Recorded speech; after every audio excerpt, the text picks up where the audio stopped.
ನಮಸ್ಕಾರ. ಶ್ರೀಗಂಧ ಸೌರಭ ಚಾನೆಲ್ಗೆ ನಿಮಗೆ ಸ್ವಾಗತ. ಕ್ರಿಕೆಟ್ ಇತ್ತೀಚೆಗೆ ಸಾಮಾನ್ಯ ಆಟವಾಗಿ ಉಳಿದಿಲ್ಲ, ಅದು ಶ್ರೀಮಂತ ಕ್ರೀಡೆಯಾಗಿ ಬದಲಾಗಿದೆ. ಅಭಿಮಾನಿಗಳಿಗೆ ಭರಪೂರ ಮನೋರಂಜನೆ ನೀಡುತ್ತಿದೆ. T20 ಫಾರ್ಮೆಟ್ ಪ್ರಾರಂಭವಾದ ಮೇಲಂತೂ ಕ್ರಿಕೆಟ್ ಇನ್ನಷ್ಟು ಕಳೆಗಟ್ಟಿದೆ. ICC ಹಾಗೂ BCCIನಂತಹ ಕ್ರಿಕೆಟ್ ಅಸೋಸಿಯೇಷನ್ಗಳು ಬಿಲಿಯನ್ ಗಟ್ಟಲೆ ಹಣ ಗಳಿಸುತ್ತಿವೆ. ಕ್ರಿಕೆಟರ್ಗಳು ಕೂಡ ತಮ್ಮ ಶ್ರಮದಿಂದ ಒಳ್ಳೆಯ ಬದುಕು ಕಟ್ಟಿಕೊಂಡಿದ್ದಾರೆ. ನಮಗೆಲ್ಲ ತಿಳಿದಿರುವಂತೆ ಆಟಗಾರರ ಜರ್ಸಿಗಳ ಹಿಂದೆ ಒಂದು ಸಂಖ್ಯೆ ಇರುತ್ತದೆ. ಸ್ಟಾರ್ ಆಟಗಾರರ ಜರ್ಸಿ ನಂಬರ್ಗಳಿಗೆ ಕ್ರಿಕೆಟ್ ಜಗತ್ತಿನಲ್ಲಿ ಅವರ ಹೆಸರಿಗಿರುವಷ್ಟೇ ಮಹತ್ವವಿದೆ. ಜರ್ಸಿಗಳಿಗೆ ನಂಬರ್ ನೀಡುವ ಪರಿಕಲ್ಪನೆ ಯಾವಾಗ ಶುರುವಾಯಿತು? ಕ್ರಿಕೆಟರ್ಗಳ ಜರ್ಸಿಗಳಿಗೆ ಅಂಕಿಗಳನ್ನು ಯಾರು ಕೊಡುತ್ತಾರೆ? ಆ ಸಂಖ್ಯೆಗಳನ್ನು ಪಡೆಯಲು ಇರುವ ಮಾನದಂಡಗಳೇನು? ಆಟಗಾರರ ಜರ್ಸಿ ನಂಬರ್ಗಳ ಹಿಂದಿರುವ ರಹಸ್ಯವೇನು ಎಂದು ಈ ವಿಡಿಯೋದಲ್ಲಿ ತಿಳಿಯೋಣ. ಈ ರೀತಿಯ ಇಂಟ್ರೆಸ್ಟಿಂಗ್ ವಿಡಿಯೋಗಳಿಗಾಗಿ ನಮ್ಮ ಚಾನಲನ್ನು ಸಬ್ಸ್ಕ್ರೈಬ್ ಮಾಡಿ. ಕ್ರಿಕೆಟ್ ಇತಿಹಾಸದಲ್ಲಿ ಪ್ರಾರಂಭದಿಂದಲೂ ಜರ್ಸಿಗಳಿಗೆ ನಂಬರ್ ನೀಡುವ ಪರಿಕಲ್ಪನೆ ಇರಲಿಲ್ಲ. ಆರಂಭದ ದಿನಗಳಲ್ಲಿ ಬೆರಳೆಣಿಕೆಯಷ್ಟು ಆಟಗಾರರಿದ್ದರು, ಸುಲಭವಾಗಿ ಗುರುತಿಸಬಹುದಾಗಿತ್ತು. ಆದರೆ ಕ್ರಿಕೆಟ್ ಹಂತ ಹಂತವಾಗಿ ಬೆಳೆದಂತೆ ಆಟಗಾರರ ಸಂಖ್ಯೆಯಲ್ಲಿ ಹೆಚ್ಚಾಯಿತು. ಸ್ಟೇಡಿಯಂನಲ್ಲಿ ಪಂದ್ಯಗಳು ನಡೆಯುವಾಗ ಗ್ಯಾಲರಿಯಲ್ಲಿ ಕುಳಿತು ಪಂದ್ಯ ವೀಕ್ಷಿಸುತ್ತಿರುವ ಪ್ರೇಕ್ಷಕರಿಗೆ ಹಾಗೂ ಪಂದ್ಯದ ವೀಕ್ಷಕ ವಿವರಣೆ ನೀಡುತ್ತಿರುವ ಕಾಮೆಂಟೇಟರ್ಗಳಿಗೆ ಆಟಗಾರರನ್ನು ಗುರುತಿಸಲು ಸಮಸ್ಯೆಯಾಗುತ್ತಿತ್ತು. ಈ ಸಮಸ್ಯೆಗೆ ಪರಿಹಾರವಾಗಿ ಜರ್ಸಿಗಳಿಗೆ ನಂಬರ್ ನೀಡುವ ವಿಧಾನ ಪ್ರಾರಂಭವಾಯಿತು. 1999ರ ICC ವಿಶ್ವಕಪ್ನಲ್ಲಿ ಪ್ರಪ್ರಥಮ ಬಾರಿಗೆ ಕ್ರಿಕೆಟರ್ಗಳು ನಂಬರ್ ಹಾಕಿರುವ ಜರ್ಸಿಗಳನ್ನು ಧರಿಸಿ ಪಂದ್ಯಗಳನ್ನಾಡಿದರು. 2019ರಲ್ಲಿ ಟೆಸ್ಟ್ ಕ್ರಿಕೆಟ್ಗೂ ಕೂಡ ಇದೇ ವಿಧಾನವನ್ನು ವಿಸ್ತರಿಸಲಾಯಿತು. ನಮಗಿಲ್ಲಿ ಮೂಡುವ ಪ್ರಶ್ನೆಗಳೆಂದರೆ, ಕ್ರಿಕೆಟರ್ಗಳಿಗೆ ಜರ್ಸಿ ನಂಬರ್ ನೀಡುವವರು ಯಾರು? ಆಟಗಾರರು ತಮಗಿಷ್ಟದ ಸಂಖ್ಯೆ ಆಯ್ಕೆ ಮಾಡಲು ICC ಹಾಗೂ BCCIಗಳ ನಿಯಮಗಳೇನು? ಆಟಗಾರರು ತಮಗಿಷ್ಟದ ನಂಬರ್ಗಳನ್ನು ಆಯ್ಕೆ ಮಾಡಲು ಯಾವುದೇ ನಿಯಮಗಳಿಲ್ಲ. ಪ್ರತಿಯೊಬ್ಬ ಆಟಗಾರನು ತಮ್ಮ ಅಭಿರುಚಿಗೆ ತಕ್ಕಂತೆ ಸಂಖ್ಯೆಗಳನ್ನು ಆಯ್ಕೆ ಮಾಡಬಹುದು. ಈಗಾಗಲೇ ಬೇರೊಬ್ಬ ಆಟಗಾರ ಬಳಸುತ್ತಿರುವ ಸಂಖ್ಯೆಯನ್ನು ಮತ್ತೊಬ್ಬರು ಬಳಸುವಂತಿಲ್ಲ. ಕ್ರಿಕೆಟರ್ಗಳು ತಮ್ಮ ಜರ್ಸಿ ನಂಬರ್ಗಳನ್ನು ಏಕೆ ಆಯ್ಕೆ ಮಾಡಿದರು? ಆ ಸಂಖ್ಯೆಗಳ ಹಿಂದಿರುವ ರಹಸ್ಯವೇನು ಎಂಬುದನ್ನು ನಾವೀಗ ತಿಳಿಯೋಣ. ಜರ್ಸಿ ನಂಬರ್ 18 ಭಾರತ ತಂಡದ ರನ್ ಮೆಷಿನ್, ಚೇಸಿಂಗ್ ಮಾಸ್ಟರ್ ಎಂದೇ ಕ್ರಿಕೆಟ್ ಜಗತ್ತಿನಲ್ಲಿ ಹೆಸರು ಮಾಡಿರುವ ಕಿಂಗ್ ಕೊಹ್ಲಿ ಅವರದ್ದು.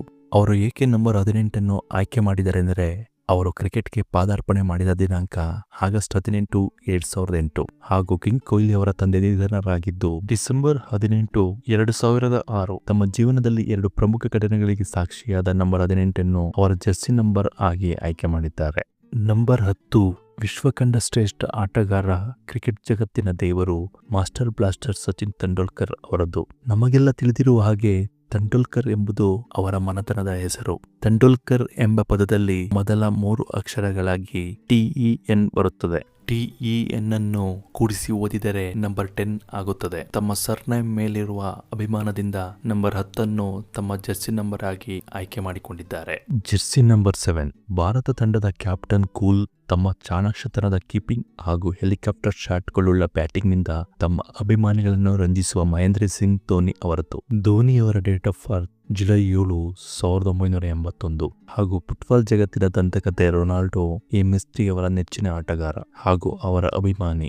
ತಮ್ಮ ಡೇಟ್ ಆಫ್ ಬರ್ತ್ ಹಾಗೂ ತಮ್ಮ ಮೆಚ್ಚಿನ ಫುಟ್ಬಾಲ್ ಆಟಗಾರನ ಜರ್ಸಿ ನಂಬರ್ ಅನ್ನೇ ತಮ್ಮ ಜರ್ಸಿ ನಂಬರ್ ಆಗಿ ಆಯ್ಕೆ ಮಾಡಿಕೊಂಡಿದ್ದಾರೆ. ಜರ್ಸಿ ನಂಬರ್ 228 ಭಾರತೀಯ ಕ್ರಿಕೆಟ್ ತಂಡದ ಆಲ್ರೌಂಡರ್ ಆಟಗಾರ ಹಾಗೂ ಪಂದ್ಯ ನಡೆಯುವಾಗ ತಂಡವು ಸಂಕಷ್ಟದಲ್ಲಿದ್ದಾಗ ಆಪತ್ ಬಾಂಧವನ ಹಾಗೆ ಉತ್ತಮ ಆಟವನ್ನಾಡಿ ಗೆಲ್ಲಿಸಿಕೊಡುವ ಸಾಮರ್ಥ್ಯವಿರುವ ಹಾರ್ದಿಕ್ ಪಾಂಡ್ಯ ಅವರದ್ದು. ತಮ್ಮ ಎಳೆಯ ವಯಸ್ಸಿನಲ್ಲಿ ಅಂಡರ್ 16 ತಂಡದಲ್ಲಿ ಆಟವಾಡುವಾಗ ತಮ್ಮ ಭರ್ಜರಿ ಬ್ಯಾಟಿಂಗ್ನಿಂದ 228 ರನ್ಗಳನ್ನು ಬಾರಿಸಿ ತಮ್ಮ ತಂಡದ ಗೆಲುವಿಗೆ ಕಾರಣರಾಗಿದ್ದರು. ಆ ನೆನಪಿಗಾಗಿ ನಂಬರ್ 228 ತಮ್ಮ ಜರ್ಸಿ ನಂಬರ್ ಆಗಿ ಆಯ್ಕೆ ಮಾಡಿಕೊಂಡಿದ್ದಾರೆ. ನಂಬರ್ 45 ತಮ್ಮ ಸ್ಫೋಟಕ ಬ್ಯಾಟಿಂಗ್ನಿಂದ ಹಿಟ್ಮ್ಯಾನ್ ಎಂದೇ ಫೇಮಸ್ ಆಗಿರುವ ಭಾರತ ತಂಡದ ನಾಯಕ ರೋಹಿತ್ ಶರ್ಮಾ ಅವರದ್ದು. ಅವರ ನಂಬಿಕೆಯಂತೆ ಅವರ ಅದೃಷ್ಟದ ಸಂಖ್ಯೆ ನಂಬರ್ 9.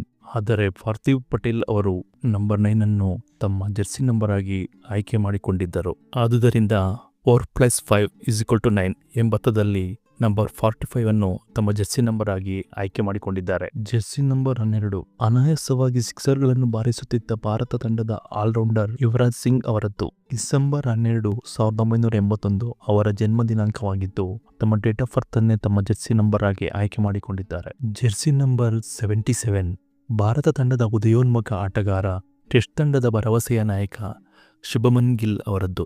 ಅವರ ಇಷ್ಟದ ಸಂಖ್ಯೆ 7 ಆಗಿದ್ದು ಅದನ್ನಾಗಲೇ ಮಹೇಂದ್ರ ಸಿಂಗ್ ಧೋನಿ ಅವರು ಬಳಸುತ್ತಿದ್ದುದರಿಂದ ನಂಬರ್ 77 ಅನ್ನು ತಮ್ಮ ಜೆರ್ಸಿ ನಂಬರ್ ಆಗಿ ಆಯ್ಕೆ ಮಾಡಿಕೊಂಡಿದ್ದಾರೆ. ಈ ವಿಡಿಯೋ ನಿಮಗೆ ಇಷ್ಟವಾಗಿದ್ದಲ್ಲಿ ಲೈಕ್ ಮಾಡಿ, ಶೇರ್ ಮಾಡಿ, ಕಾಮೆಂಟ್ ಮಾಡಿ. ಮುಂದಿನ ವಿಡಿಯೋದೊಂದಿಗೆ ಭೇಟಿಯಾಗೋಣ. ನಮಸ್ಕಾರ.